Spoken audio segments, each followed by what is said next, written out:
Hello, ladies and gentlemen. Dave Dobbs here.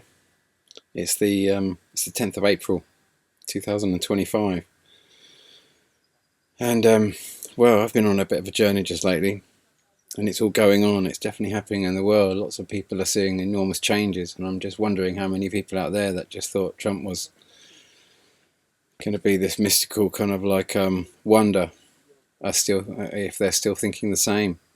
It's as I said in my last video, just before it all came, just before the elections and that sort of stuff, or my penultimate video, should I say, where I'd said, what's really, really important here is that, well, one of the things that's really important here is to remember your own intentions in all of this. Remember your own intentions.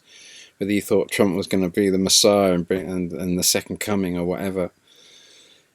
Remember what you wanted in the equation and what you believed, because Trump is it's just like, the Ingersoll Lockwood's book, The Last President, and the Laconics of Cult, which was very interesting, where he talks about where, this was written in 1850, and the adventures of Baron von Trump in the underworld. All these books were written in 1850. Not 1850 exactly, but in the 1800s, around about that sort of time though, in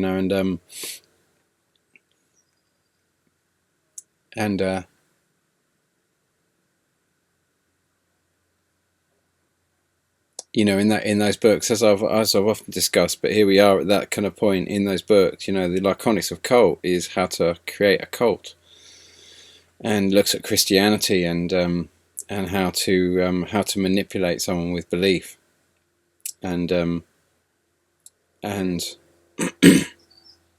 you take 1/3 truth, and then you take 1/3 that absolutely destroys that truth, and then you take the last third, which is your kind of agenda, what you're trying to create, what you're really trying to create, and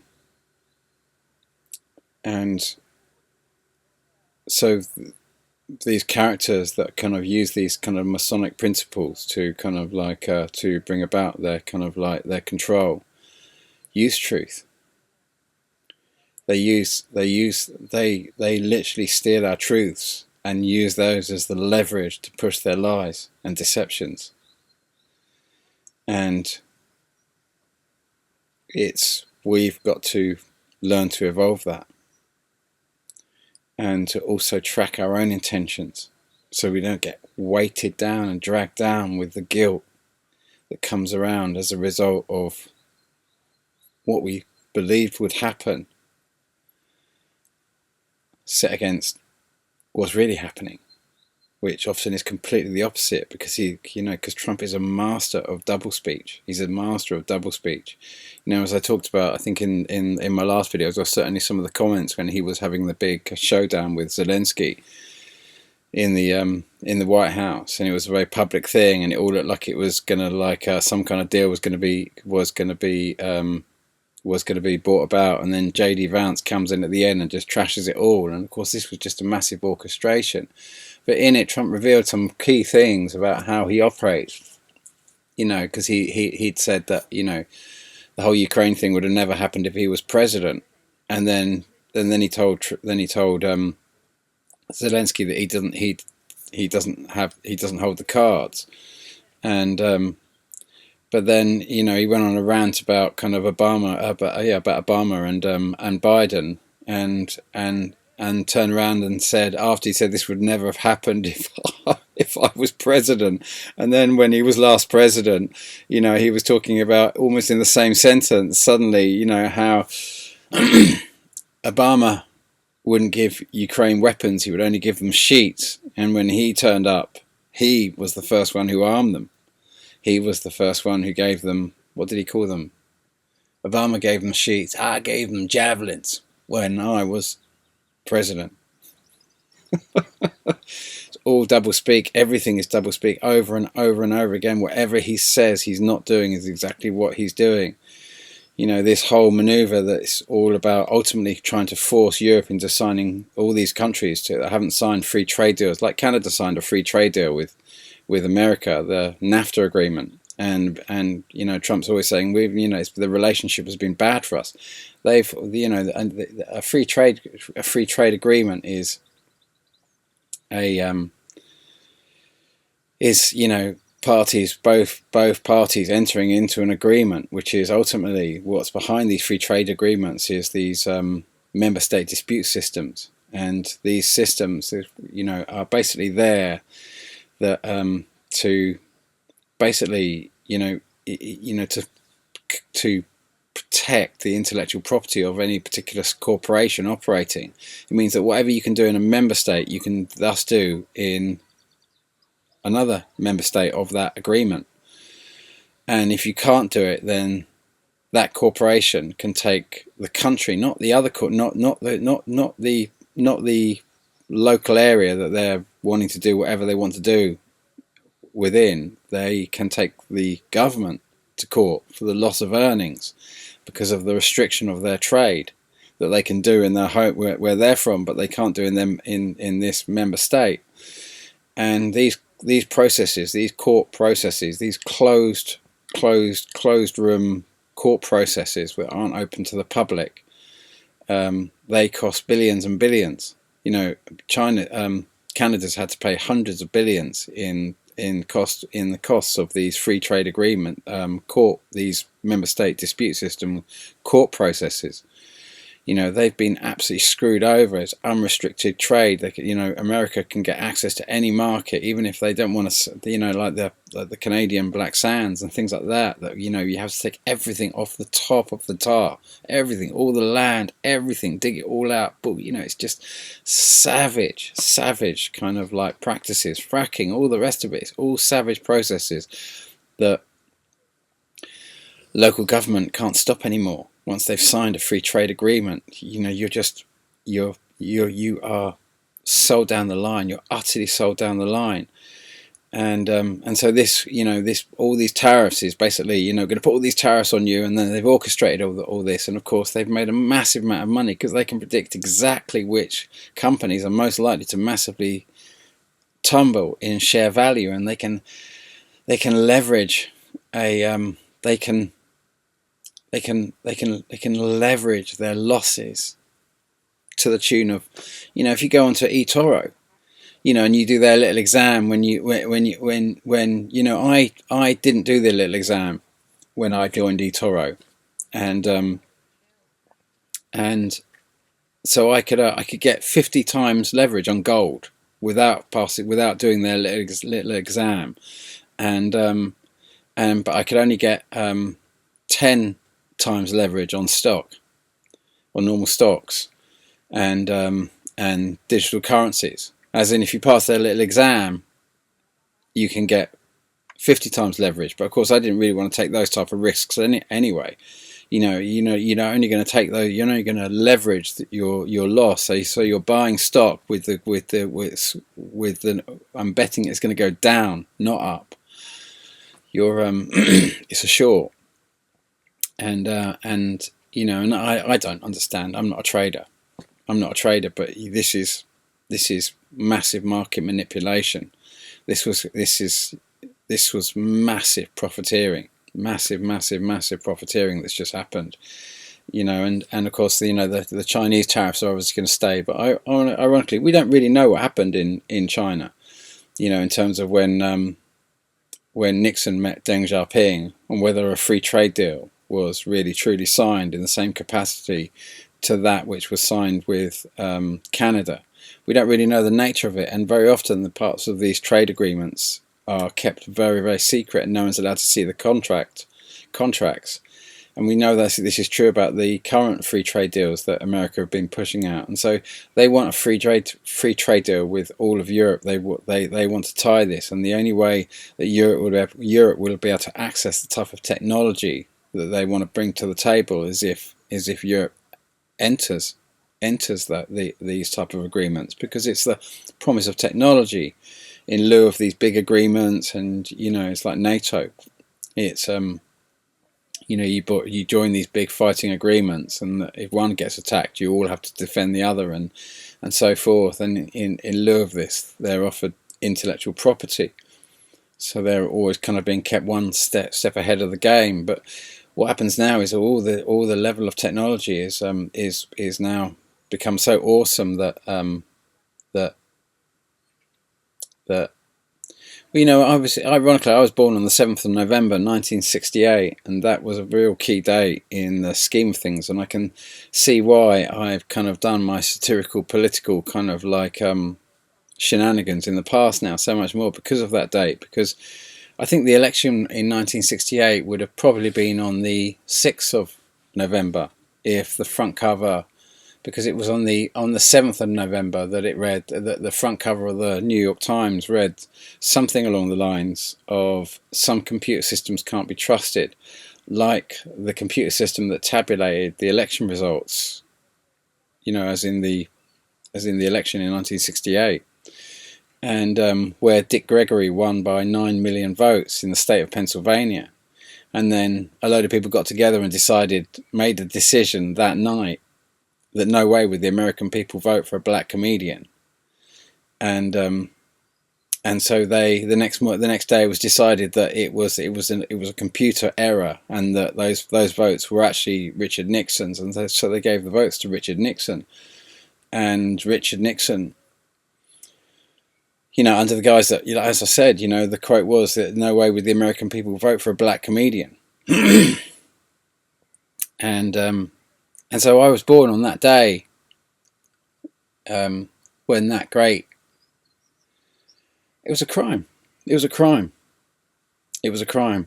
And it was the ultimate election fraud. And then Nixon went out to China in 1971. Already France was asking for their gold back because they were reckoning it was all gold. It was all dollars and no cents. It was there was too many dollars for the amount of gold that was actually in Fort Knox, and that they were and so to get themselves out of it, they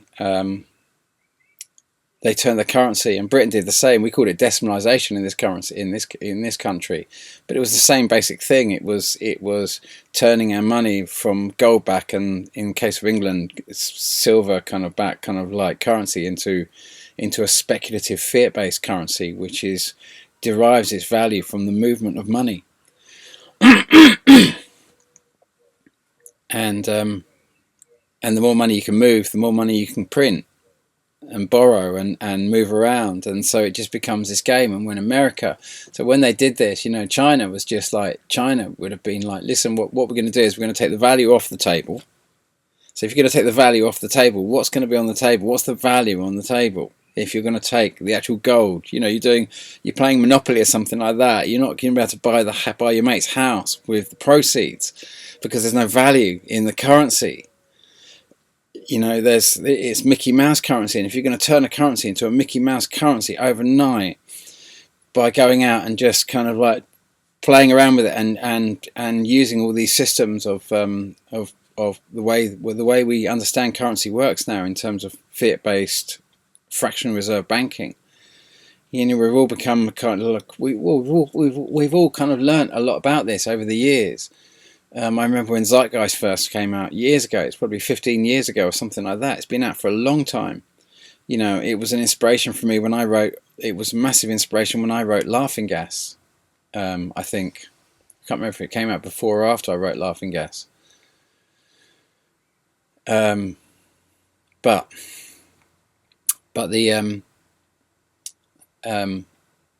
that was the first real account where we started understanding the cogs of credit. And now, of course, because of applications like or companies or corporations like eToro and all these different kind of trading kind of like platforms, people have come into this understanding of how they can also leverage that same amount of money by the movement of their cash, and how they can because effectively, when you're leveraging, you're buying however much. If I buy one share at the stock price, say, and just round it off just for round figures, and it's £1, and I'm buying one share for £1, then, but if I leverage that to 10, then I'm buying 10 shares for £1.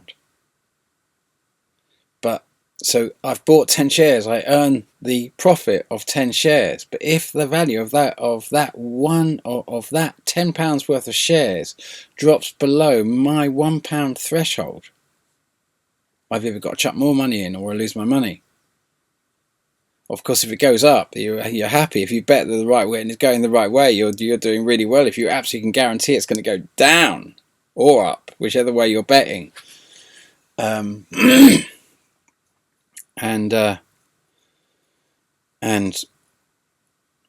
such is the nature of this game. And of course, when the euro came in, all of these currencies have kind of wanted to, rather than sort of like they've all jumped on the bandwagon. So this whole system was opened up to everyone. But you can imagine that when this was set up in the 70s, America had control over the sale. All global trade was going through US dollars. Everything was going through US dollars. So you can imagine everything that's going through US dollars, America is printing 10 times in form of credit, which you can lend to its creditors, I guess, all the people that it lends money to for whatever they're doing, and so it's the control of the currency. So that's why so many other countries tariffed stuff coming out of America to them, because they were using the US dollar. They could have been using their own currency and making all that money fractional reserve banking if they're using the US dollar. So it's been very, very good for America. So every time you're hearing Donald Trump say it's not been good to us, we've been treated badly, what he's actually saying is doublespeak. We've been treated unbelievably well. We've been treated goodly. The global wealth has been churning through the American economy, and they've been printing wealth off the back of it so they can consume the entire wealth of the planet. But what happens when the world stands up to that? What happens when the world says, look, we just can't do this anymore? It's just sucking up all the wealth of the world with just the value of the products that are being bought and sold. There's no real value on the table. It needs to be regulated as the whole world just gets sucked up in a massive fireball. It's like a frenzy. It's like a consumption frenzy where we're just mass manufacturing shit, total shit. So it just lasts 5 minutes so we can sell it again and again and again and just keep it going, just to keep this movement of this money, because the movement of money is where the value is. There's no value on the table. It's just, and when you take the value off the table, the only way you can make someone play that game perpetually is with a gun under the table. You have to have perpetual war. As soon as you take the value off the table and you're expecting everyone to still play, it's slavery. It's pure slavery.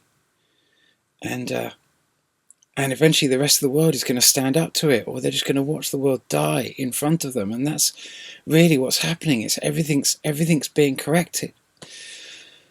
And Donald Trump, believe it or not, has inherited this situation. So he's not to blame. It's just this is the time where all this comes into play, and he's the man who's been chosen for the task at hand.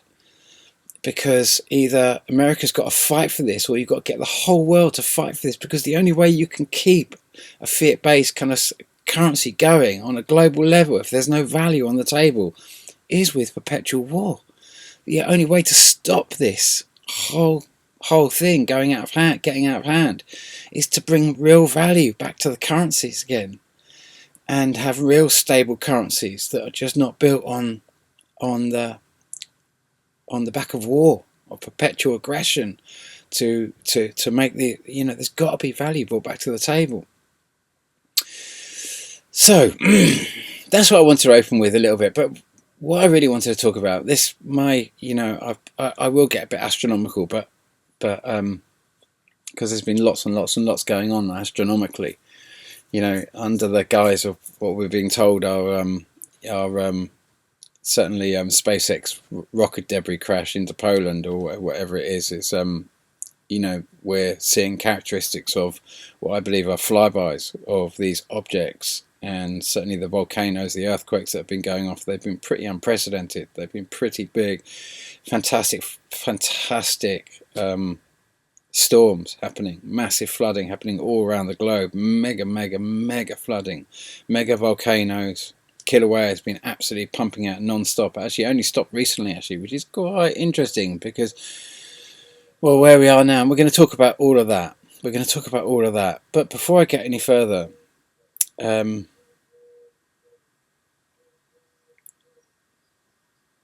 want to get a little bit, take this to a little bit of a difficult place, a good place, really. For me, it is a good place for me, but it's a scary place. Because well, in a nutshell, I feel right now that something massive has changed. Certainly something massive has changed in my own life. And it was when I hit my head. So I don't know if you may have not seen the last video, and it was just like, and I'm so apologies for not making that many videos just lately. I've been going through such a difficult time, and everything. It's not been a brilliant place, and I didn't want to come to the net and say, "Oh, I'm having a really difficult time." It's just been, I don't know how to deal with any of this stuff at the moment, but I'm just working through it, and that's all we can do. Is when it's really difficult, we can only work through it moment by moment. That's all we can do. And sometimes there's not people we can turn to because we feel so insane in our process sometimes. It's so deep that we've just got to keep going through and just keep praying that we're going to get there and go through our little process. But when I fell over, I basically my boat's been broken down for nearly 3 months now. It's been a horrendous process of trying to find out what the problem with my injection pump has been. And I've stripped the whole injection pump, I replaced all the seals in it, put it all back together again. It wouldn't run, and I couldn't get it to bleed, and no matter what I did, and I took it apart again, didn't change more things, tinkered around with more bits, and so on and so forth. And I probably made more money making videos about doing the kind of renovation of my fuel pump than I ever made talking about Planet X. But anyway, I just one night I was it was on the 14th of February.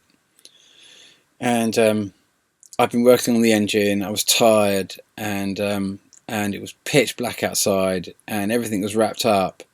And I just went quickly out the back to grab something, and I stepped up into the back step to stand on the engine bay at the back, and stepped down on the floor, which I'd taken up, and around the floor you've got these iron gunnels. These drain gunnels, where on the floor sits, it's got a network of big, chunky iron supports for the floor, beams for the floor or whatever, and they're and they're channels as well. So when it rains, the water that drops down there drops down to these big iron or steel, kind of like U-shaped or C-shaped kind of gunnels, or not gunnels, but drain tracks between all the different panels on the floor, so you can lift up different panels, and it sits down on a solid floor.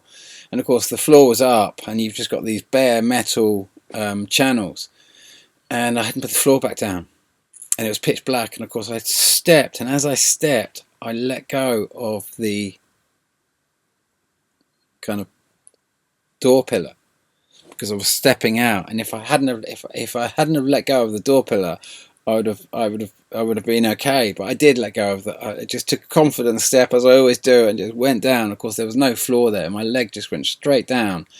Unfortunately, my right leg hit, first of all, this side of the hole nearest me. So I just first of all hit right in the middle, right just above my knee, and right in the middle of my upper leg.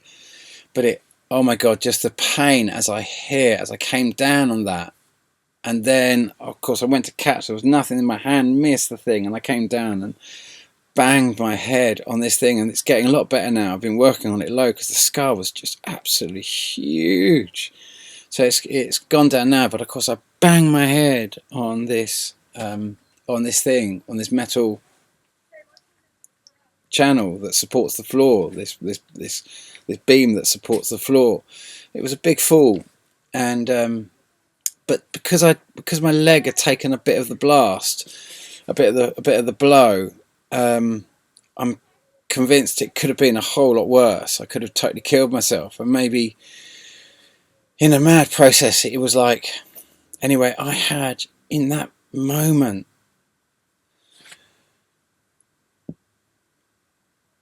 I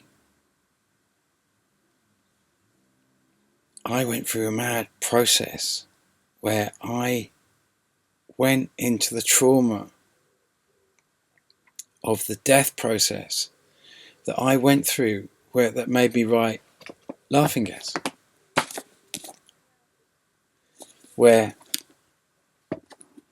and it was like I was coming back off the other side, and it was all the trauma of being killed, not by smashing my head, but falling down that hole, not being able to ascend out of this hole. When I died, I'd been killed by what I believe was a tsunami, because I was squeezed out of my body in a single moment. And then, as I've often talked about, the sadness of not doing anything to change it, not being able to change it, and losing all of those that were my closest. And the whole feeling of loss was bigger than anything I could ever have. I don't think I've never known anything so powerful as that. It made, when my mum passed, it was the most beautiful process, and I felt her presence, and I feel her presence now, and I've got that massive connection with her. When she left, oh yeah, there was sadness, but there was so much celebration, there was so much joy as well. It was one of the most incredible times of my life, losing my mum. I know that sounds so weird, but it was a celebration for all of those that maybe haven't had a mum, or haven't, that was something. She was someone that I'd had in my life. Something that she'd passed on this legacy. I was part of a legacy. This was my experience on that day, was complete loss of legacy. That I was the flaw.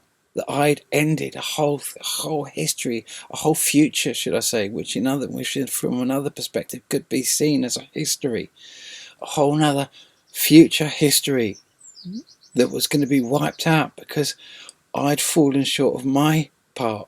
Because if this country goes under the water, we all lose. All that could ever be in just this country alone, beyond what happens in the whole story of this world.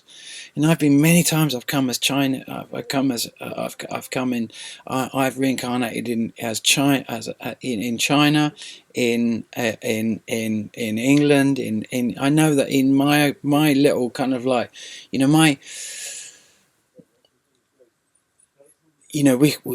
but this country, the legacy that this country sits on is actually utterly amazing, and to end that because of a few bad decisions by a few people that have led us all to go down this channel. And so, I went into that trauma. And everything turned around for me. Everything. When I came out of it, everything was upside down, and I realised I was on the wrong side. I wasn't on the wrong side, but I was in terms of what I was seeing was going on. And I realised that it had already happened.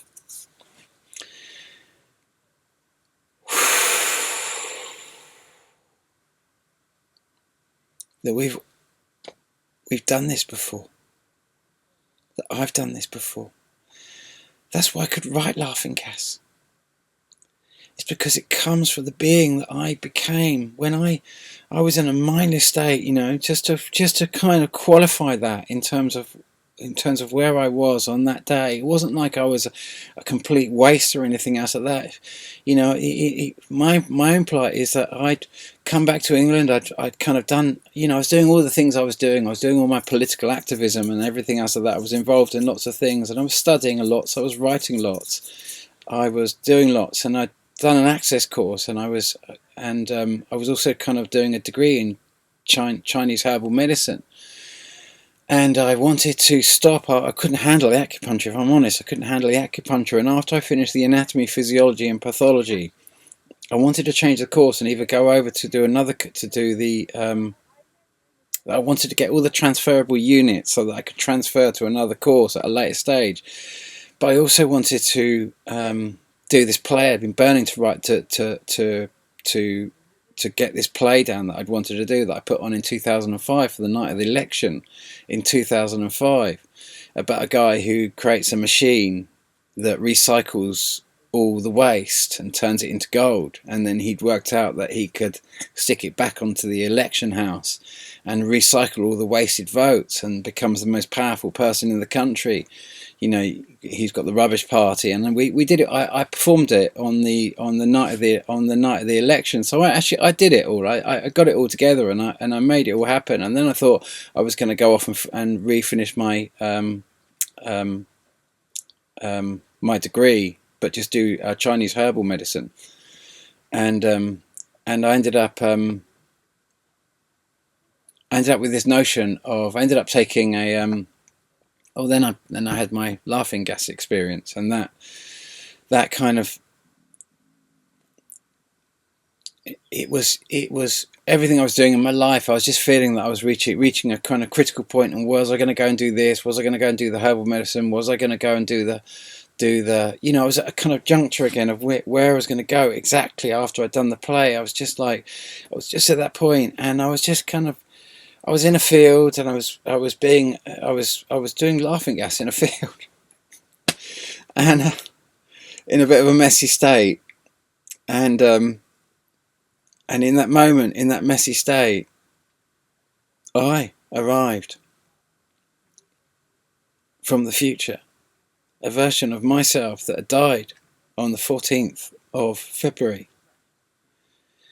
I'm of mind. I might be wrong here, but I feel like this is the message that I'm getting through here, because if you read Laughing Gas, this is all about now. I wrote Laughing Gas in, because it's all about understanding. It's retelling the Tempest in my own way, and also telling through that story what to me is the greatest conspiracy tale ever, the Shakespeare conspiracy tale. And how grammar was created through this whole thing, and contractual law, and the idea of past, present, and future tenses, which is all incorporated into English grammar. As in past, present continuous, and future, and non-possessive and possessive texts to define what we understand as law today, and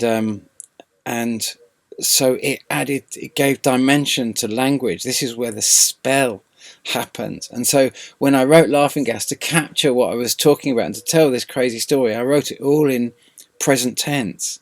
There's a few sentences here, obviously, where you have to gear out into past tense, but the story narrative sits in the present tense, because I wanted to dispel it, and make it a contradiction, because it's an utter contradiction in that, because that's not true. And I say it's based on a true story, and of course there's lots of embellishments thrown into it to capture what I felt needed to, certainly the shipwreck. I created the shipwreck with what I call pestilence bender, which you could think is lots of different types of drugs, but it's this was the rocks that the Dobbs ship had to hit to create. This was where the Tempest this was the catalyst of the Tempest in Laughing Gas, and it's told, it's just describing all these events, Britain being used as a Trojan horse to break up the European alliance and feed Europe into a war against Russia, whilst triggering this holy war, this leverage of this holy war in the Middle East, to incite to desperately try to get the Muslims that angry, to do all the stuff that they were going to do and everything else like that, to bring about this whole apocalypse. And of course, in my first video I said, is Russell Brand going to appear on? Will Russell Brand appear in Lewis Prison on the eve of the Battle of Democracy? And because for me, this whole thing about when it all goes off, when it all goes down, all what we're talking about is, ironically, we're not like, oh my god, this is happening. It's, will Russell Brand get chucked to prison? That was on the backdrop of when I died. That was all that was on people's minds. When the tsunami came in, it was just, Russell Brand's going to go to prison. And that starts in 2014. My first video in 2014, after releasing the book and going through the whole process of doing that and trying to release the book. Then I started releasing. I had a different channel before, but then I set up a new channel because everything, as soon as I make videos, obviously it goes into, I'm shadow banned, so only people who follow me can really follow this, and if I set anything up, I shadow ban on my Facebook. I'm shadow banned. Anything I touch gets shadow banned. So it's just like, so it's kind of, so I've just got to let it be what it is, and let us do what we've got to do and go through this. But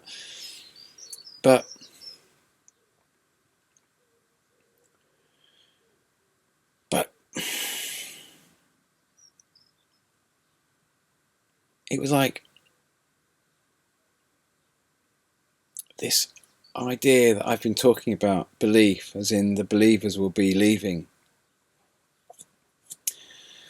It is that, except that now I understand that this whole process that I was seeing going to happen has happened, and that the world I woke up in that single moment was, so you can come back in time and you can visit time again, but that doesn't mean the souls are going to be here. Though time may be captured, souls are not captured in that same essence. If a soul has moved on from this paradigm and you come back in time, something else is going to be happening. There's going to be another soul. If that soul is not still in that same paradigm, if that soul has broken out from that paradigm and has evolved to a higher frequency, and I didn't. I got bounced back. When I died, I got bounced back. I couldn't go higher. I was bound to this earth. And so I just went back into myself, a slightly more evolved soul that had been evolved by the shortfalls of what I'd gone through, and suddenly came back to myself, my younger self. Well, writing Laughing Gas was a process of me going out to South America and being able to have the experience that I couldn't have when I died in 2025 on what I'm of mind was very likely I was killed by a wall of water on the 14th of February 2025, but another 2025 that what I'm also trying to tell you is here that I'm of mind you're past the wall of water, that you are now in uncharted time, that we are now in uncharted time, that there has never been an England beyond this point, and that we, when I went out to South America to get Laughing Gas as a book, I'd had my whole lot, I'd had the experience of suddenly just having this whole, just seeing it all, seeing the whole thing. It's like my life was flashing before me as I was dying. My whole life, I was being tumbled and destroyed. I was watching the whole thing, and Britain leaving Europe, and then creating this massive divide, and then pulling all the money out of Europe. COVID was much, much, much worse than in Britain than it was this time. Everything was much worse. The crash was much worse. The whole thing was and then by the time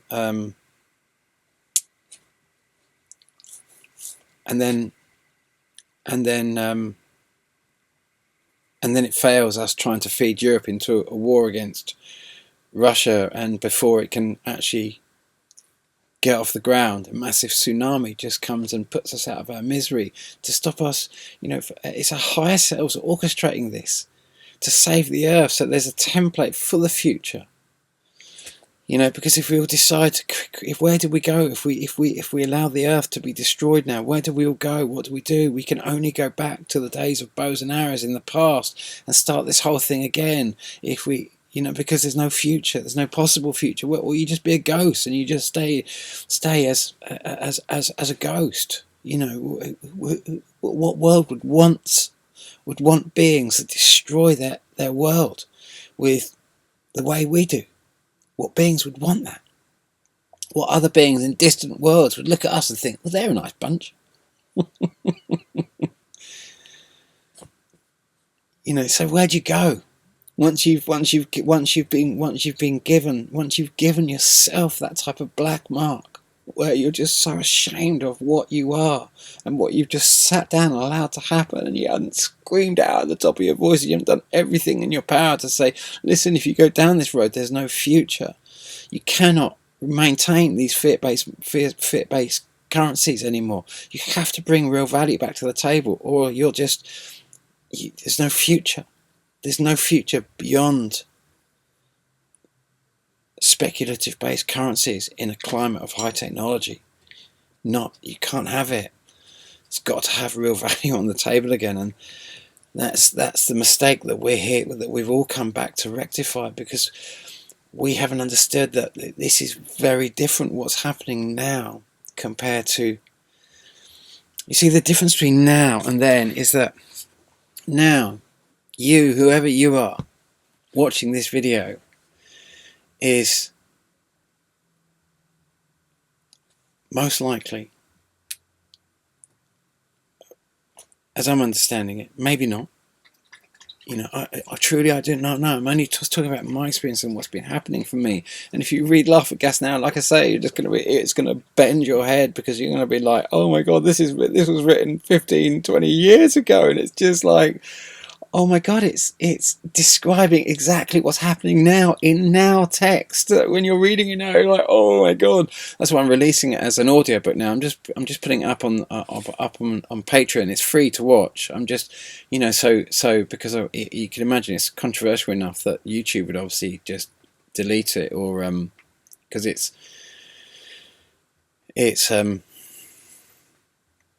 quite intense. And it's not it's Dobbs, and it's based on a true story, and make of it what you will, think of it what you will. It's a retelling of the Tempest ultimately, but it just describes everything that's happening right now. And anyway, when I was going back to you, whoever you are watching this video, and the processes you're going through in this. When I was born on this earth, I know this must sound so weird to hear, but we all do our different processes of learning about who we are and going on our journeys one way or the other, and we want different things. Sometimes we get very locked into material wealth. Sometimes we get very locked into specific stories that kind of shield us off from other stories. And I was brought up by channels and by mediums. My dad was a boxer in the Navy, hard as nails. You wouldn't have thought that he would become the channel. You know what I mean? Because you think, oh, channel must be a fucking hippie. But he was far from a hippie. After he was a boxer, he became a square basher. He was the one who drilled you for the first 6 weeks. He was hard, man, hard. And yet he was the one who became the channel, because he got so pummeled by life. And then as he got older and he got weaker, and he'd broken his back, and then he had a terrible car accident, and then his lover left him, and he just had everything went wrong for him, really. And he was broken by the world until he was weak. He'd gone from strong to weak, and he'd gone to a spiritualist church in a desperate situation, and they said to him that he has an enormous gift, and that he's seen as a great brave from the guides, and on the other side see him as a great brave for all that he's done, and how he stood up and been strong in his life, and that he's learnt to channel some powerful energies, but he also has, if he wants to, the ability to channel some very high frequency energies. If he wanted to work with those energies, he could also work with those. And within a matter of years after that, he was a channel, and he channeled this being called White Cloud, who my mum channeled when they split up. When my mum and dad finally split up, ironically, my mum started channeling White Cloud herself, and she used to transcribe all his messages when he do his whole channeling process. And then my mum started doing it. It was, I come from a unusual family, but when I was born into this world, I came from what I call the fifth. I came from a very lovely place, and I came into this world, and I had a lovely mum, and my mum couldn't speak when she was younger. She had a stuttering problem. She nearly died when she was about 1 or 2 years of age, and she was just learning to speak, and she had yellow jaundice, and she nearly died. And when she came back from it, she couldn't speak, and yet later in life, though she couldn't speak properly, and it was difficult to come out. It was she could sing in front of a massive audience of people, and my gran had a wild band, and she was married to my granddad, who was obviously and he was a Masonic kind of like he was a Mason, but actually and became mayor of my hometown, Lewis, and then he went against the whole decimalisation thing, because all the money, suddenly all these big corporations were coming in, and they could just bring all this money in, and because they didn't need to make money in the old fashioned, they needed to move money to make money, so they could start selling everything at cost price, or virtually just above cost price, and then use the movement of that money to borrow more money to build up their businesses. And whilst they were building up these massive businesses and cutting out their need to make a profit, because they were making the money off the movement of money, they could kill all the local business and build these huge great chains that were all just backed up by massive debt, which was the debt of all of the businesses that they'd killed in their development. Of course, my granddad stood up against that, and his shop got firebombed because he set up a cooperative, not co-op, but he set up a thing called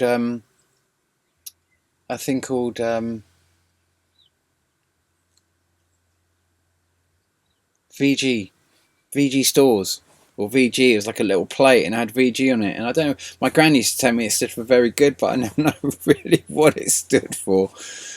But he set it up, and all the local growers and all the local grocers got together, and they bought their fruit and veg, and together as a conglomerate, so they could buy it and compete with the supermarket. But of course, they couldn't sell it in the same way the supermarket, where they were the small, maybe not supermarkets, but the Spars and the kind of like these bigger shops that were coming in that were. And this was just one tiny slither of the kind of business across the board that was suddenly experiencing this fiat-based money coming into play. And but anyway, my gran had a band, and my gran had a live-in lover. Their marriage was almost like an arranged marriage, and not that she didn't love him. She loved him, and he loved her. But she had a live-in lover, who was Harold, who was the nearest thing I had to a granddad, because my grandfather, he died when I was about 1 or 2 years of age, and maybe 3 or something. But I can still remember sitting on his knee and him giving me Smarties. So I've got this lovely memory of him. And but he was a very loved man. He was a very loved man, as was what I've come to know as my granddad, Harold, who was my grand saxophonist and live-in lover. And they didn't give a damn what people thought. It was all hush hush. It wasn't openly out like that, but everyone kind of knew. And but that was the way things were in the day. It was like a he was her male mistress, her mister, whatever you call it. I don't know. But they had a band. She was the only one who could stop a fight in my hometown, and she could sing at Royal Britannia, you know, during the war effort and all that sort of stuff. She was the main. They were the main act they were a massive band. They had holiday camps, you know, all their caravans on holiday camps. They had empires. They were so cool. They were so cool and sophisticated for their time. And they'd get my mum to stand up on stage and she'd sing. Like there was just, you know, she had this beautiful voice, and people used to weep when they used to hear her sing because she channeled just beauty when she sang, and yet she couldn't speak. And then she learned to speak later in life, and she you know she when she died, it was sad that she'd left, but there was just joy that you'd known that she'd been in your life, and that you'd had the experiences. You'd experienced that. And anyway,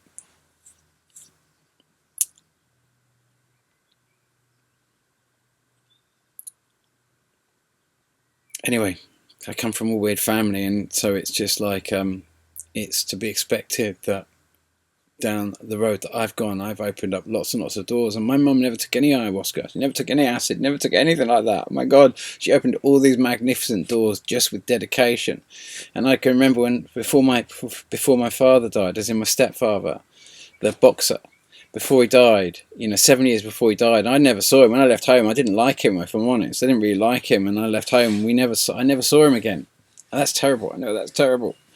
But I'd had this experience in South America. Well, the first time I was in South America, it was kind of like I was just on a bit of a wild one in South America when I was younger, and I ended up in these hot springs, heading down to Peru, somewhere in Colombia or Peru or Iquitos, and I, without taking any ayahuasca or anything, a younger version of my dad, my boxer dad, appeared next to me, and he was just like, he was really fit, and he was younger than me. We were probably about the same age as me, and we just sat there, and I just looked at him, and I was kind of excited to see him, but as soon as I saw him, I felt all this guilt. I hadn't written him a letter, I hadn't done anything, I hadn't been in contact with him, and all the rest of it, and I just felt this total, because he was such a hard man. Even though when he channeled, he was just this amazing being. He used to come into the room, he'd go through this big death rattle, and then just like... And as he let out his last breath, and this being would come in, and the whole presence of the room would just dynamically change. It was just like, whoa, you could just feel the massiveness of the energy of this being when they came into the room. It's just absolutely humongous presence that was just ecstatically just like, you know, it was an enormous presence, but he was sitting there, this younger version of himself, in this hot spring, and I was just sitting there, and I looked at him, and I was just like, I can't believe it. I couldn't really look at him. If I looked at him, he'd disappear. But when you have these kind of clairvoyant things, that they appear in your peripheral vision, so that's where I see those things. If I don't go on a journey, then I see them in my peripheral, and I have to see whilst looking without looking. But he was a much younger version of himself, and as I looked at it, I wanted to go, and I was like, oh, I had this guilt that I hadn't done, that I hadn't been, and I should have done this, and I should have that, and I felt a bit ashamed that I hadn't made more effort for him, and that sort of stuff, and he was there, and as I looked at him, I was like, I'm so sorry, and I've been so crap, and he just put his head forward, and he said, he was just like, oh, I'm sorry.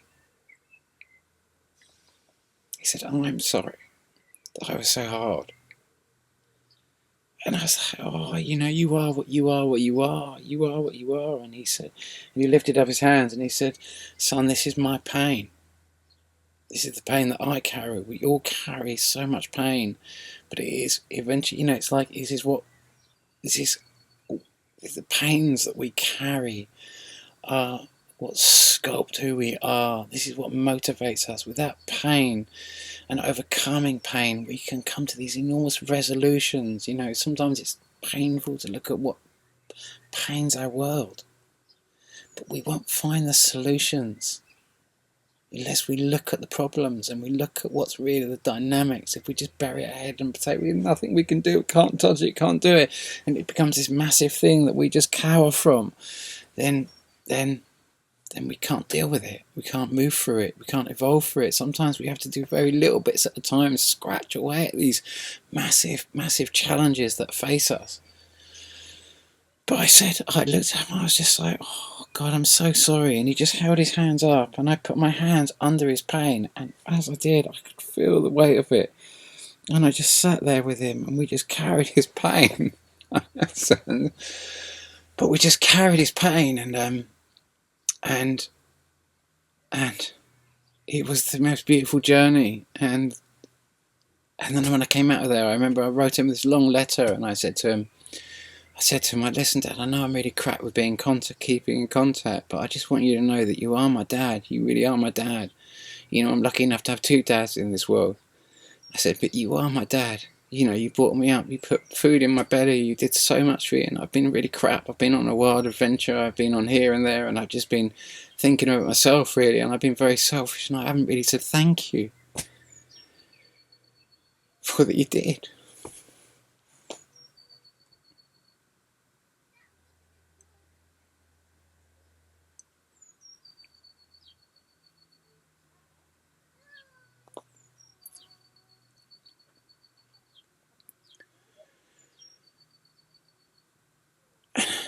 And here I wrote this letter to him from South America.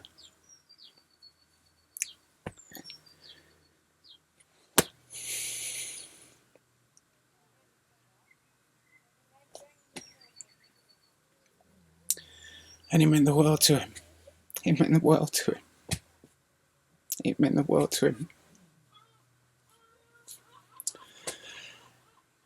And I always rang him up after that. You know, I never saw him, but I always rang him up.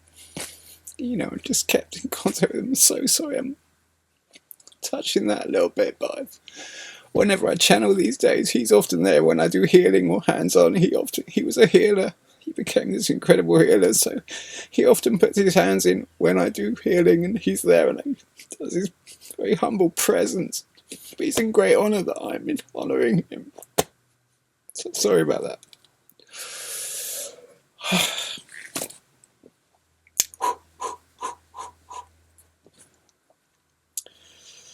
But he's we go on our journey, don't we? You know, becoming so hard, and then the universe can soften us up. And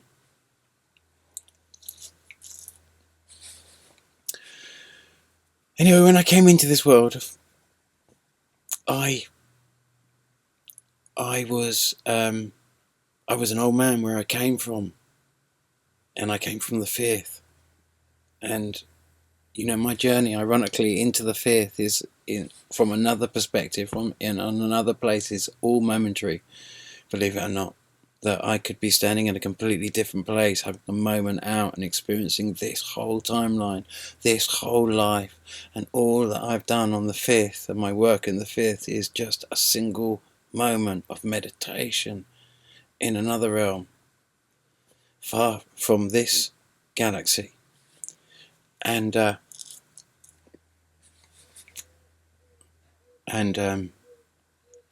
but just in this little story of this life and the lives I've had on this earth, and the realm that I have worked to build with others, and what I call the fifth, which I'm of mind is the big blue planet.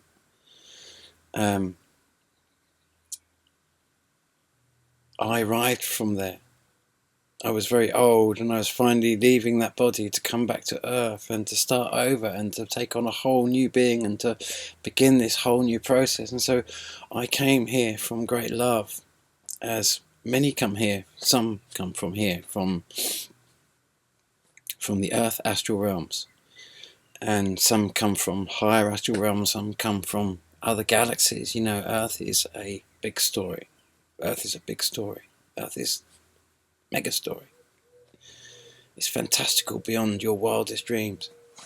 What's happening here on this planet right now is fantastical. It's the only word for mystical, fantastical, and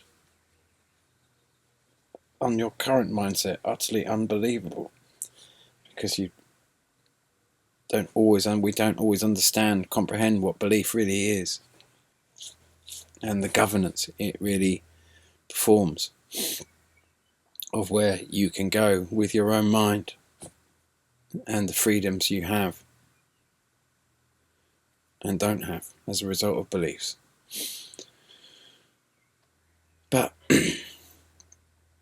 I fell from that grace. I had this lovely mum, and she could only channel. She had her ego side blocked off because of this accident, so she could only channel beauty and love. She was a flower. She was a total flower on this planet, and she was just beyond comprehension. And I was such a naughty little boy. I had such a hard, strict. My real father was very, very, very strict. He was a policeman. He was very unbelievably strict, but he was all about utter freedom. Kids had to be out there. Kids had to be out there fending for themselves, playing up on their hills, doing what they've got to do, being out there, being kids. They had to be out there having fun, doing it all. You know, he wanted kids out there kind of like looking after themselves, and just like, and if you came back and you said you'd been bullied, oh my God, that was like, you know what I mean, you'd get more, you just couldn't do that, you know what I mean? But you're out before it was light, you're out the house. And you'd be back for dinner, you know, probably come back for lunch or whatever, but sometimes, you know, take a sandwich or whatever. But we just had camps. We lived outside. We'd just come back at dinner time. That was it. Kids weren't to be seen and not heard. It was that I was of that era.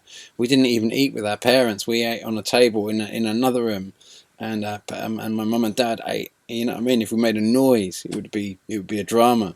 You know, we went to bed at 7 o'clock in the evening, and that was it. It was just like, and then you wake up at whatever time you like and go out of the house and have your camps and everything else up on the downs, and have a whole universe to go and play in. You can stay at home and play on toys at home.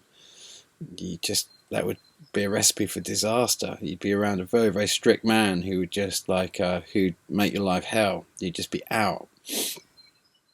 Me and my brother, but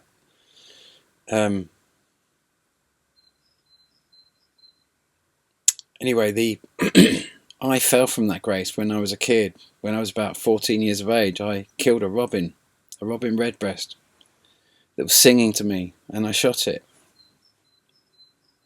And the moment I pulled the trigger, I fell. I fell into the Earth astral realm. And I fell into the Earth astral realm. And I was too ashamed, and my mum knew that something had gone wrong, something bad had happened, because I was not right. I was so low, I was so broken by what I'd done. And the whole, my world changed on that day. My whole world changed on that day. I'd left the fifth on that day with that heinous crime, and of course this is why they want war and everything else. This is why they want us to do heinous crimes. This is why this whole currency system was thrown onto us at this time, so we'd be forced to fight for it. It's forced to fight for the rights of supremacy over others by enforcing a Mickey Mouse money on the rest of the world. This is doing the same thing. We're being forced into a place where we have to go to war because there's no value on the table. We just want our right of being able to extort through power, aggression, force, our right because of our Christian gods or whatever we're going to throw into the equation to justify our right to have our valueless dollars and pounds and everything else like that rule over the world. It only works with a gun under the table. It only works with a gun under the table. And if we go to war for those, then we can't go into the fifth. We can't go because it's meant for peaceful beings. So it just blocks off our excess, which means that if we don't leave a future for ourselves and we block ourselves off from the fifth, we either become ghost or we go back. There's no other place we can. Where else can you go? Realistically. You know, where else can you go? No future. And no beyond realms, because we're too heinous for that. The fifth dimension is a communal peaceful realm where there's no one special, you're all equal beings. And it's a peaceful realm. It's not a warring realm. This one currently is a war realm. And that's been done so we are isolated away from the cosmos, because the cosmos will have nothing to do with warring realms because we're too dangerous. That's why we're kept in a permanent state of aggression. We live in our little kind of like, this big blue planet that comes by every 84 years or so, and has done since kind of like since the 1500s. We can't look at any of that. We just live in our standard 500-year-old model. It's with the sun that we don't know where it's going. We have no cosmic direction. We're disconnected from the cosmos, and we're in a permanent state of war, enacted by heinousness, constantly. It's a that's the system that we currently live in. Painful to look at. So anyway, I did this deed. They're trying to make many people do at the moment by plunging the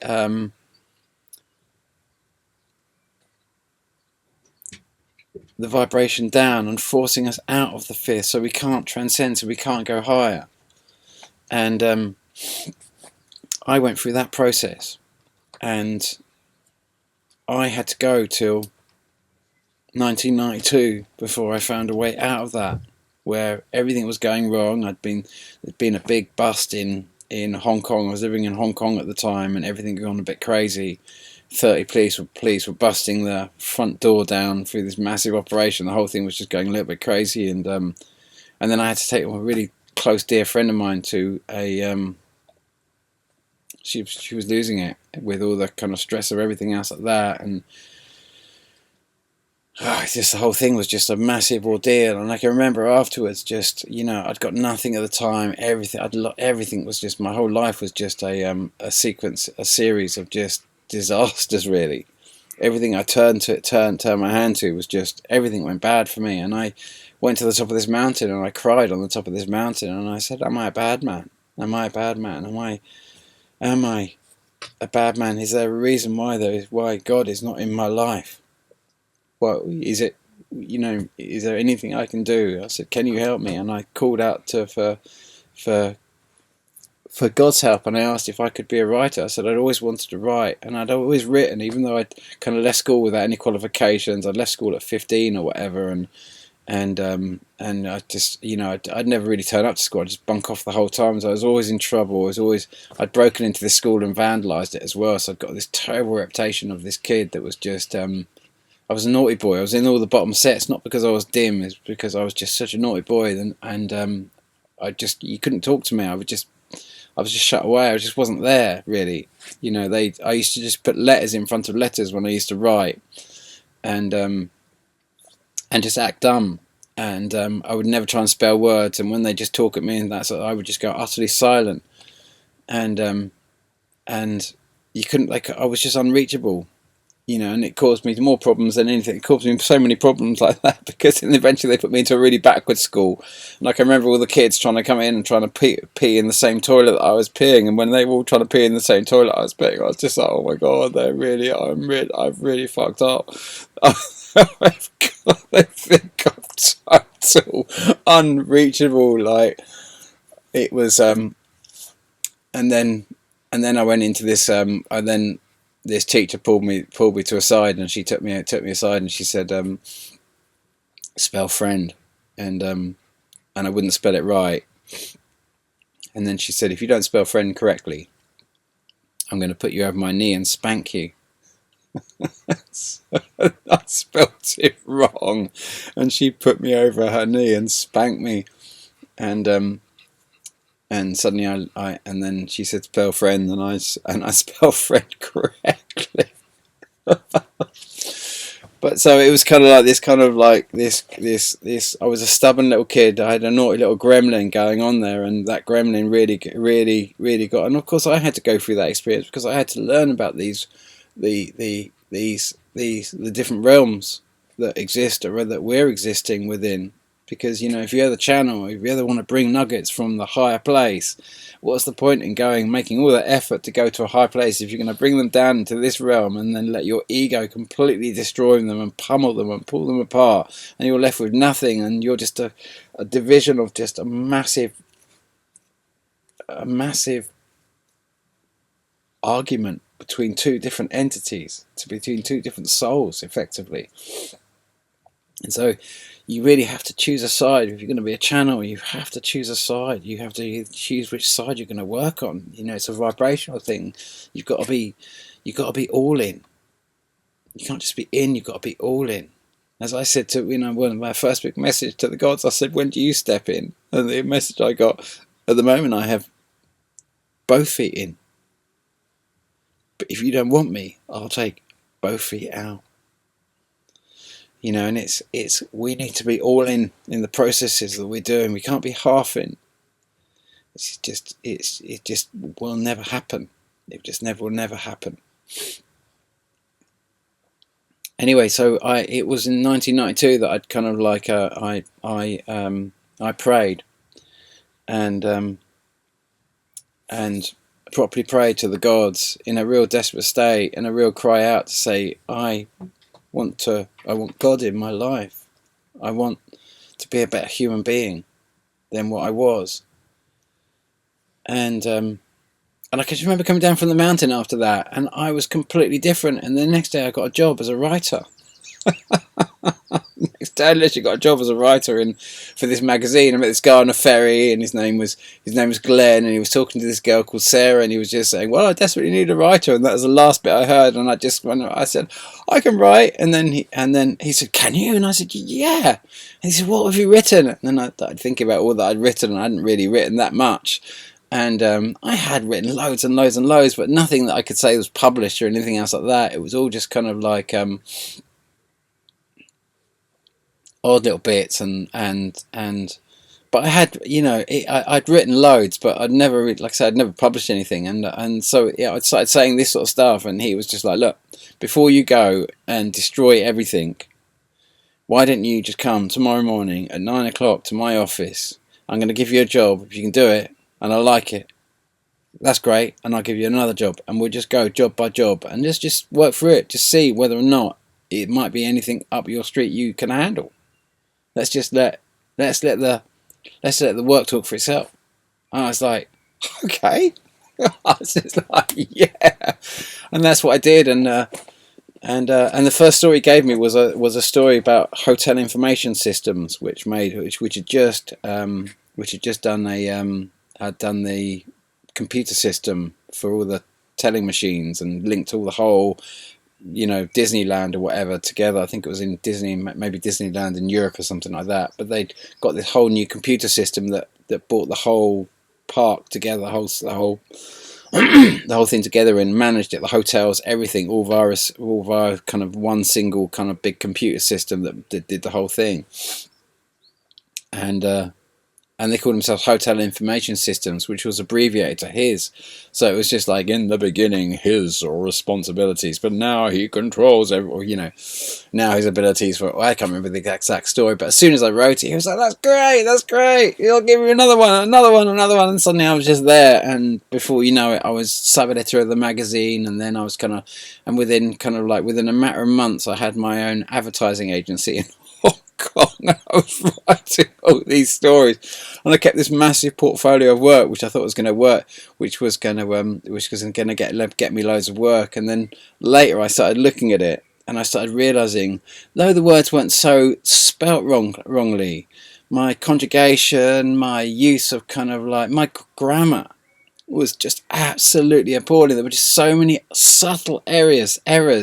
Outside, there were spelling errors as well, but there's always spelling errors in text. You know, all writers make terrible mistakes all the time, and you know, it's very common to, you know, there's still errors in Harry Potter. There's still 3 or 4 errors that they've left in Harry Potter. There's loads of errors in Laughing Gas. I don't know how many times it's been edited, and that sort of stuff. We go through this learning process, don't we? I was learning.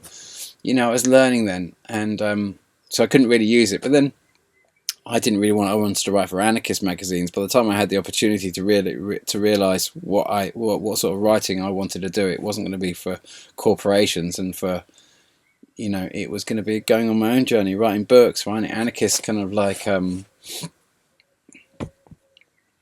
for anarchist mags and whatever else, and doing the sort of stuff that you see me doing now. It's just anyway.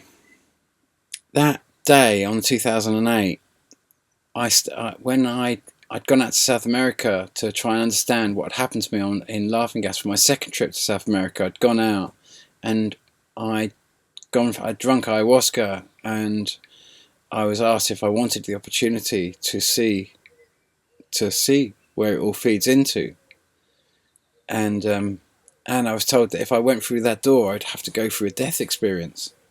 That no one gets into that space without going through the door of death, as in you have to let go of this world completely to branch into it. Now, a death experience is very different to death, because when we're talking about death, we're talking about, as in necrosis, necrotic death, is a very different thing to a death experience. And I really want to make that clear, because obviously I'm still here. And I can remember reading. The Third Eye by Lobsang Rampa years ago, in the early 90s, around about the same time, ironically. And I remember he had to go through, his final experience was to go into this death experience, and he had to get into this box. And I thought, I wonder what's in the box. And I used to wonder what was in the box, blah, blah, blah. The box he had to go through, because he had to go through this special death experience. And they said, oh, just trust, you're going to go in here, you just got to go into your deep meditation state and that sort of stuff. We're going to put you in the box, and it's just breathe very shallow and that sort of stuff. And of course they put him in the box and they suffocated him until he went through to the other side, and then they brought him back. So he jumped through to make his connection, because he was changing his soul address. And I know this has been a convoluted story, and I'm really, really sorry. It's a big thing for you to get your heads around, but I changed my soul address on that day. I went back to the fifth. I went back and did the process that I would have done at the end of my life had I transcended, except the guilt and the pain and the suffering at the end of my last time of experiencing this life. I didn't go through to the fifth. I bounced back to a younger version of myself, and where I had another chance of going through this whole thing and doing it differently. And also understanding this whole process, because this is very rare that a human being comes to the planet and incarnates in a life where there is no future. Normally you can reincarnate, but what happens when you can't reincarnate and you've got to reincarnate a life, because you can't reincarnate a new life? And this is the juncture we're all at now. This is the terrifying thing of living in a realm where there is no future, where you are allowing yourself no future. And so me coming back is my opportunity to correct that mistake and actually go through and have my death experience. And I know this is going to be a rant, and whether anyone's going to really stay with me on this, I just don't know, because it's a bit too crazy. But I went through and I met friends of mine that were my old friends of the past, but of course they died when I died, but many of them had gone up to the other side, gone over to the fifth, so to speak, and were working with me. And so the universe that I'd come back to was a very different world to the world that I'd left. The me that I was after my death experience in 2006 was a different me, and it was a me that was craving to go through this doorway of death, to go and join all my friends. I was always amazed by these unbelievably cosmic people that I'd meet in my life, and I was always trying to put them on these enormous pedestals, and they were just so cosmic. and I wasn't fully aware. I was aware they were cosmic, but I was also aware that they were coming to me from the fifth. They were coming to me from a higher dimension, not a selfish realm, not a realm of the self-centered, which is it's not a bad thing. It's just that when a soul is not ready to, when its soul is just about how important it is, and it is just been bred to be self-consumed. It's bred to work with the earth astral realms, because ultimately it doesn't realize it's in another story completely, where it feeds other processes that it probably doesn't understand. It is a slave to so many things, where it is not in a sovereign realm. It is in a slave realm. It has been bred and locked into a selfish process because of the time in which it exists, and where the realm it is incarnating to. And well, I want to say karma, but it's much deeper process, because there's many beings that are coming into these karmic realms, that are coming in and absorbing karma that is not necessarily their karma, to help soften this load, and to help this to re-facilitate the whole reliving of this timeline, and to do it differently, to change all the bits, but also to bring in that which subverted this timeline. In the first instance, from when you look at it from the fifth, you understand that which subverts this world is not the enemy of this world. They are the victim. They are victims, just like we would have been if we had not been helped and taken off. Well, I wasn't taken off to the fifth, but those that went off to the fifth in that first instance, they were understanding that they were being assisted and going into this higher place. But from this higher place, they could see that what happened to them in their living realities was the same thing that happened to those that were attacking them. As in to say that when a realm is broken through the process that Earth, like in the process that Earth has been attempted to be broken, if that goes to its full severity, where the beings have no realm left, and they are finally truly carbon zero, they're just ghost. They're just ghost. They're non-carbon based life forms now. They're just the soul. The world has gone beyond all sustainable, life-sustaining measures, and it's just the selfish souls that existed without the flesh hanging to the spirit anymore. There is no flesh. There was not possible for that flesh to live in that environment anymore. Not possible for organic processes to go on in that toxic warring mayhem anymore. That is all died away, and only the ghosts remain. And those ghosts can be then fed in their desperate state. They cannot look at what they've created in themselves. They cannot see it. It's the most painful thing to look at. To see what they've become is just like... So they cannot see themselves. They can't look at it. It's too agony. So they are fed then by their real invaders into the next world that is going to be destroyed. And so it goes on. And this wave of destruction that had been moving through the universe is the front line of that now. You are the living embodiment of the front line of a much bigger battle that it transcends the ego interference on this planet.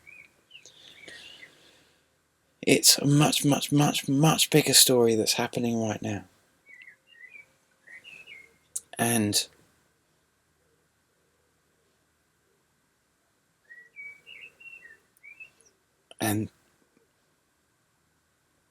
most of the beings, as I'm understanding them, are now flying their old selves from the fifth, but letting their ego selves have a much bigger role in the proceedings, which means that the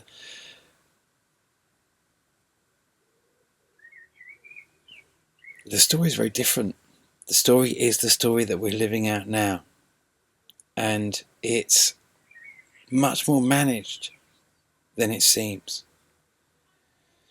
And it's a story that's being created to find a way, to find a win-win-win situation. You know, my life's a confusing thing, I'm afraid. And if you read Laughing Gas or you listen to Laughing Gas, at this time,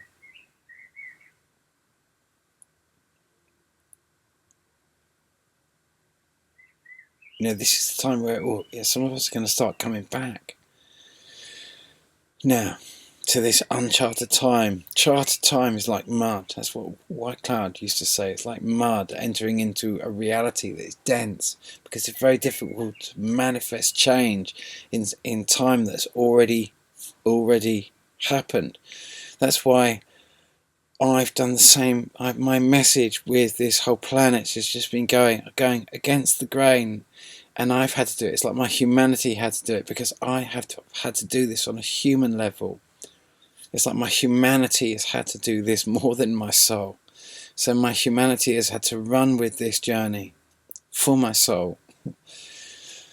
You know, there's big parts of this where it's about the human choices that I have made on this level, and what and the choices that my humanity makes, as well as what the choices of my soul and my feelings. You know, my soul is much more the narrative of my feelings. My humanity has to make the choices. The living, breathing, farting, shitting, breathing being that I am is the miracle.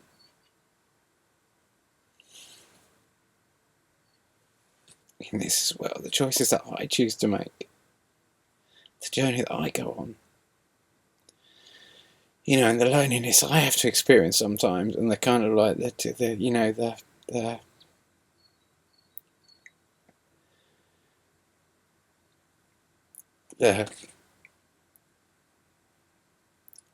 creature that I am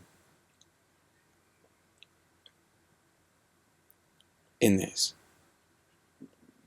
and the choices that I have to make to tally with the soul that I wish to journey with through this, and the being that I ask to journey with me through this relationship. And many of you are coming into now big manifestation time, where you are coming into uncharted time. You've come into uncharted times, which means that crazy change can happen here, and that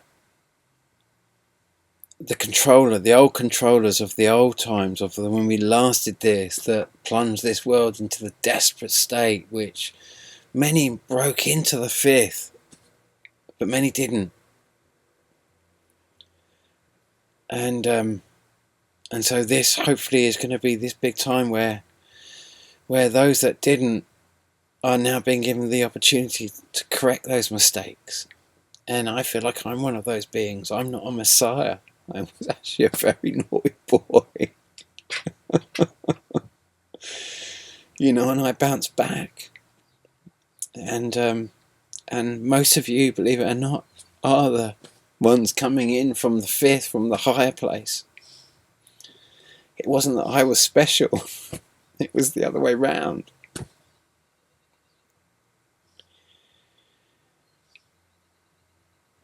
It was that I had things to correct. Many of you have been coming here to help me correct those mistakes, and to be a better human being than what I was, and to kind of like to go on this journey, and this massive journey, and to direct the finger of blame not out there, but to bring it back, and to find the errors in my own existence, and to utilise that time into making myself better, to evolving myself, to finding ways so I could be a better human being, so that I wasn't this person that believed that I was unintelligent and that I couldn't achieve in this world, and that I was below the table. And I believed all of that. I was a feral being. I still am quite feral, to be honest with you. But I was a feral being. And I had to...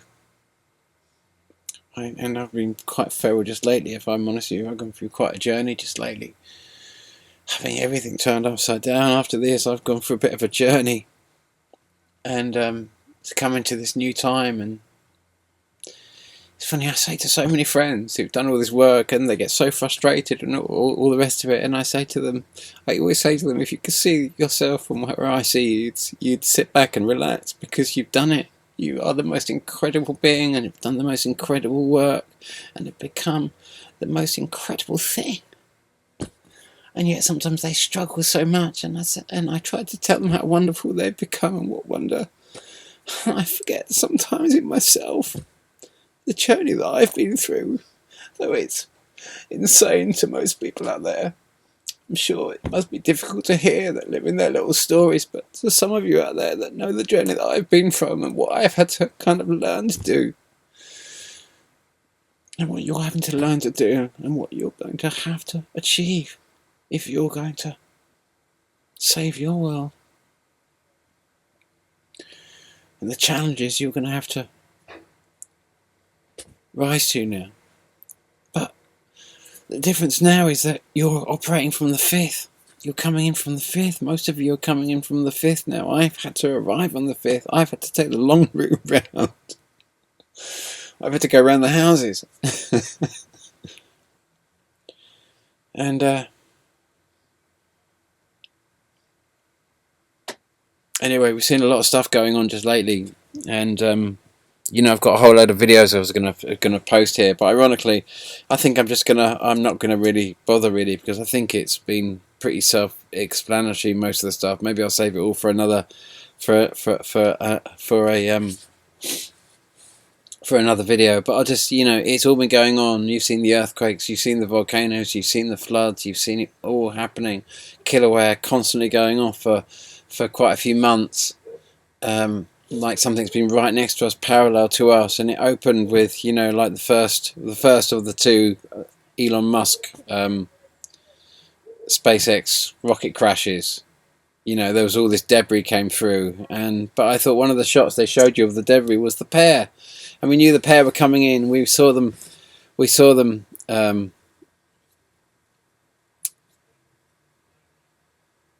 Remember this old model. This old model is now more correct than this newer model. I got these two the wrong way round, unfortunately, and I was experimenting with it, and this model has become so redundant that it annoys me now that I've even done it, because I made so many errors in it. And but nonetheless, without these errors, I wouldn't be able to now be in a position where I could. Whether I'm actually going to be able to, because I'm so, honestly, everything's fallen apart just lately a little bit. So I'm just scraping through. So whether I'm going to have to find the time right now to rebuild this one, but I will, and hopefully with all the new corrections, this new model is going to be.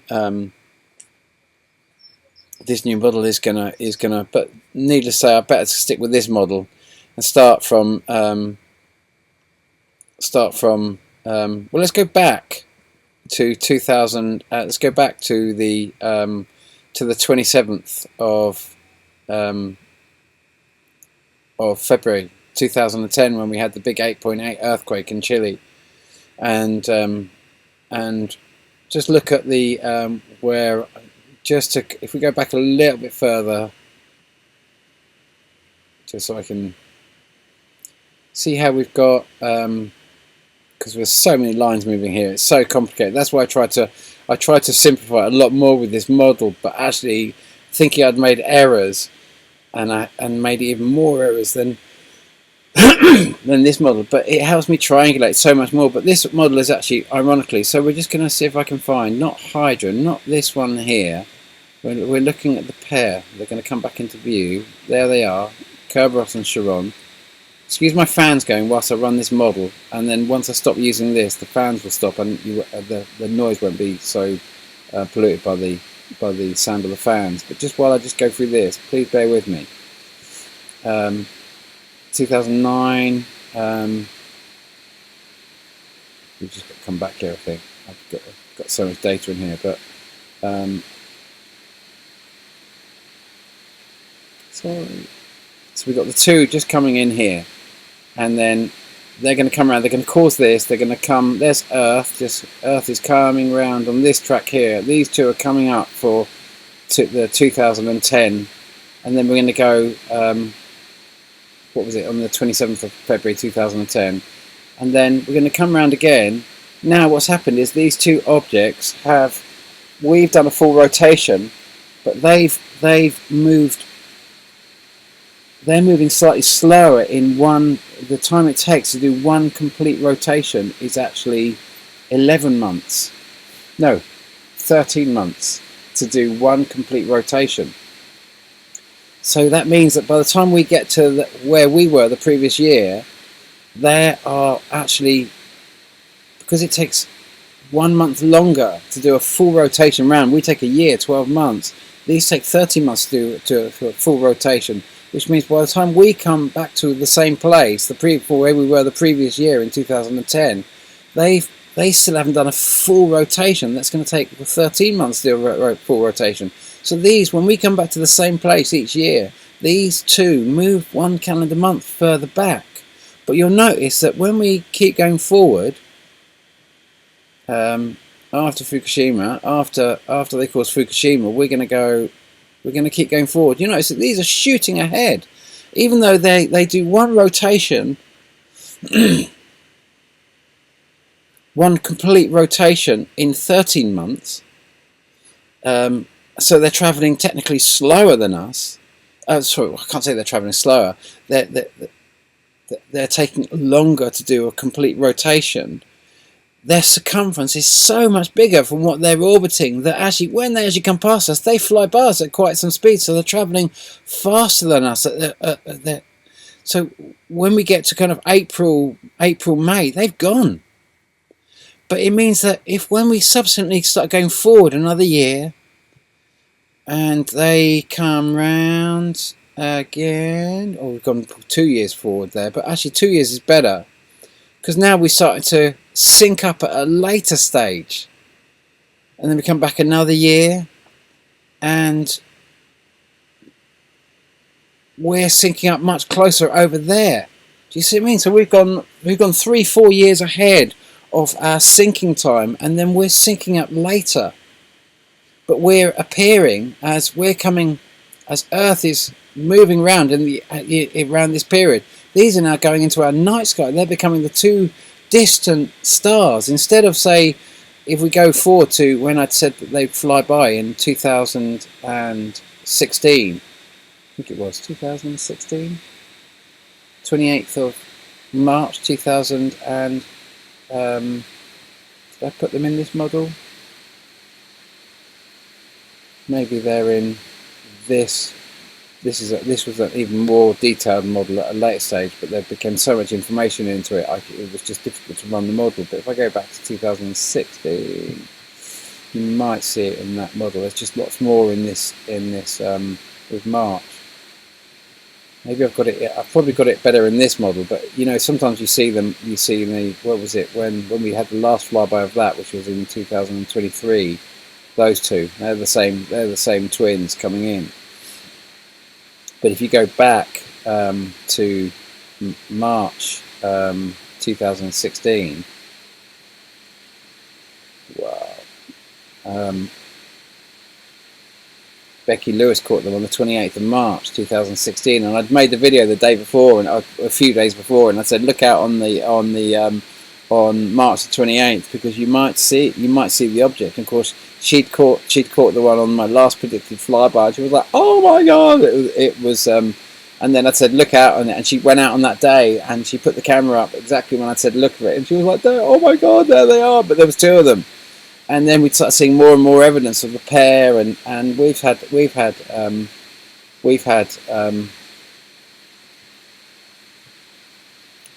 you know, we've had so many, especially around 2018, 2019 sort of thing. There were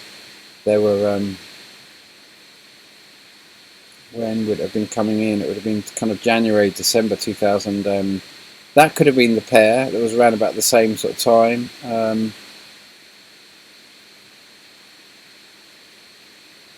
Is that a pair? There's a pair again. And then obviously we get massive shots of the pair sometimes. Mr. MBB 33 posted once a what to me was like there's two of the pair. There's the two. And of course there was another shot of the pair, but obviously that could be jets. But that doesn't look like jets, does it? But we've had it's just no end of just the most incredible sights. But anyway, the point being is that when I'd seen those two shots, I was just thinking, we're not going to get really, though we're going to get long duration earthquakes, volcanoes and everything else like that, because we've got these objects flying very close to us now. They're at a different, they're not at a crossing point, and they're not crossing us, and it seemed to me that kind of like February, March was the actual crossing point, and as beyond that, then we've got these objects that just run parallel with us, and so we come to these points now where we, where if something is coming in from the south, it will eventually cross over. This is a better model, even though this model is I've got these the wrong way round. There's bits of it that are still ring true, and you'd have to excuse me with all the corrections, but if you can understand that in this new model, I've much more kind of like trying to understand the nature of the direction of the sun, which way the sun's going, as in on the 21st of June.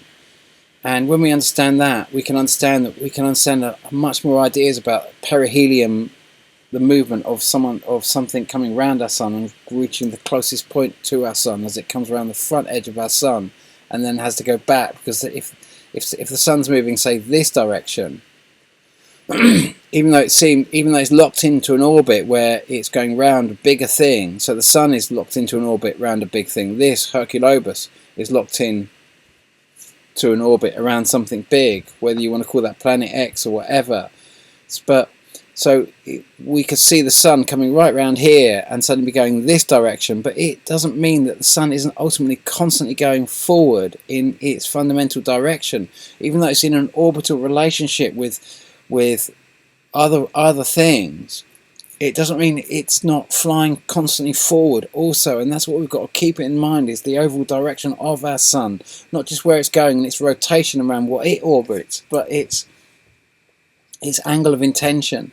And that's what I brought much more in. This was much more of a focus of this video, and I ended up getting these two. I was experimenting, thinking it could be that way, and I should explore that, because I might have it. And of course, after I got it all together, quite a few flybys I could make work, but then it started falling apart, and I started realising the massive error I'd made, that this should be over there, and that they come in that way around, and so on and so forth. Anyway, massive confusion, and that's why this model, the line seemed so big, because I didn't understand the forward motion of the sun, though I could understand how these things were coming in and going out. I couldn't define fully which direction the sun was going, so I was having to do the best calculation in this model. Of course, I got it actually so near spot on, but actually quite far out, but not as far out as this one. So now I'm ready to really correct these two mistakes and simply bring this object on the outside of whatever the sun and whatever where the big blue planet orbits is. It's a change, but this old model really captures, but unfortunately it doesn't go to this one. Doesn't go this one goes later, but it doesn't. It's too full of errors. I mean, you might be able to. We can have a little look at where are we now? 23, 24. Didn't we get up to 25? Yeah, so I just took it up to 25. We can see it just goes too far because this is over here right now. If this was over, imagine if this was over here right now, you would now understand a whole lot more. As here, you're still getting a better idea. So because we're 2000 and 2000 and we're going 12 years after 2011, which is 2023, which is what I just showed you earlier. So we'd have to go to 2010. So let's go back to 2010 because this, like I say, this model only goes up to 2021. It doesn't go far enough into the future.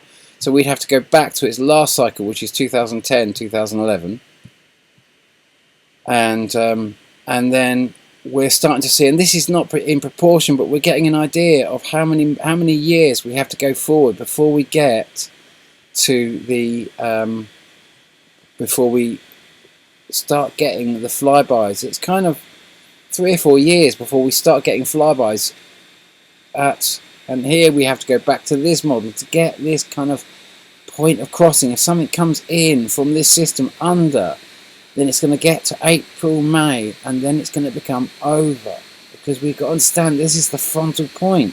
This is kind of getting, so that's why this is so relevant to understanding this crossing point of where something is coming in under. This is the point it's suddenly over. Or if it's coming in from above, then the April-May period, if it goes round the front of the sun, April, May, June is the point it's going to drop and go under. And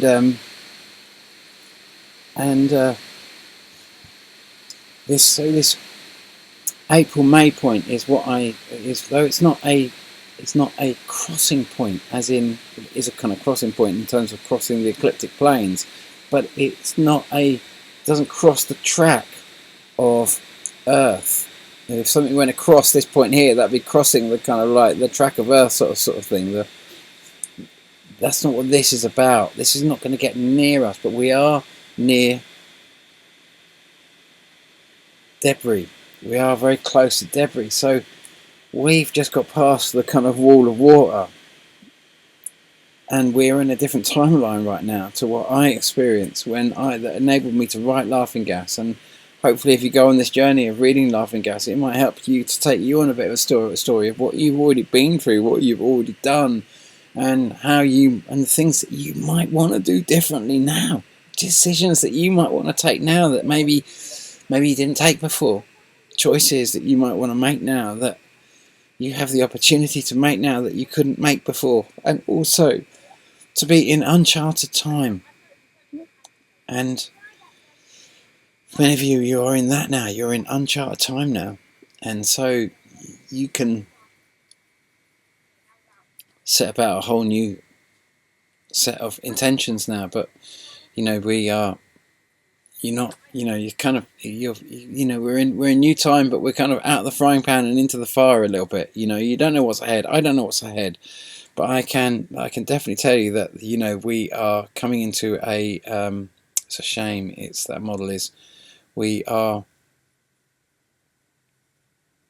more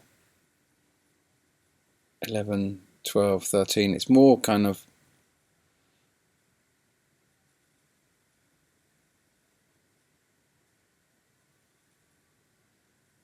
so I need to go back to 2012, 2013. Yeah, so it's kind of more it's more this sort of time. But this in here where it looks like there's a crossing, there's actually not a crossing, because this object I got this in the wrong, in also where this object's also in the wrong place. This actually, we know it doesn't cross here, it doesn't cross the path of Earth here. It actually clings much closer to the sun, and it goes all the way round, and it comes back round over here. So it goes way round, way further. There is no crossings over here at all, as I've got in this model. They don't come out here. They actually keep, there's errors in these models, but nonetheless, we are, the proportions, if you like, of this point to this are correct. She's not going to cross here. We're just running parallel to a very big object. Well, we have been running parallel to a very big object at this point.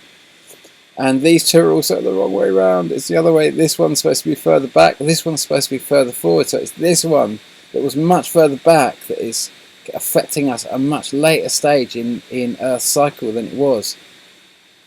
Massive video. A big apologies for all the confusion. Probably not going to help a lot other than to say you're way further ahead in this big story than you realise. And we all are. And so don't panic. Don't be a panican. You know, all these things that were just amazing and fantastic, you're gonna start seeing through a lot of things right now that you thought were just absolutely amazing, and a lot of you are gonna wake up right now in ways that you can't quite believe. You can look at a lot of decisions you've made and think, don't give yourself too much of a hard time. Start thinking about ways that you could correct the mistakes now. Things you could do to make this world better. We're going to try and give this world a future. That's what you're here to do. You're just here to give this world a possible future. That's what we're all here to do right now. Is to find a possible future, possible fantastic future for this planet. And it seems like it's all falling apart, but actually it's all so much better than it was, and you're doing so much better than you can ever believe. And that's it. So sorry, crazy message. I'm not even going to edit this video because it's too much, and most people probably won't watch it. And anyway, what the fuck? The whole channel's shadow banned now. You know, there is, there's... I don't need to panic so much anymore. I think you're going to be alright. I think we're all going to be alright. I've had a chance to correct a lot of the mistakes that I made, and also see the fantastical story that I'm really in. And maybe you've got to go through this journey yourself. Maybe you've got to get to that point where you suddenly wish you'd done a whole load of things. Maybe you have the right to do that in your own way. You know, I had to kind of get to the end of this world to see the errors of my mistakes, and I probably wouldn't have been told one way or the other unless I'd had the proper chance to properly crash and burn. And maybe you've got to do that in your own way as well. Maybe we've all got to do our own individual journeys, and maybe we all go through this in our own different ways. And then maybe at some point you'll come back and there'll be a Dave that is just be a run-of-the-mill guy that is and the soul that I am now is long since past and doesn't need to be here anymore, and I'm just a human that runs an old story and an old program, and I just do it, and I'm unreachable to the stories of wow, and I'm just lost in part of that, the furniture of the old was, to whoever beings that are working through it at that stage. And it's almost like I wonder how many really present beings there are at any one time in one place. You know, I've not been feeling that present just lately. I've just been feeling I've been going through a massive chicane and seeing all the things that I'm thinking are going to be absolutely terrible, and suddenly realising they've already happened, and actually it's not nearly as bad as I thought it was going to be, and actually it might be alright. So anyway, we're past the wall of water in my opinion, and that's a good thing, and maybe we can take it a lot further. Honey in the heart, 1,000 thank yous for all your time and effort in following me this far. So much love. Ciao.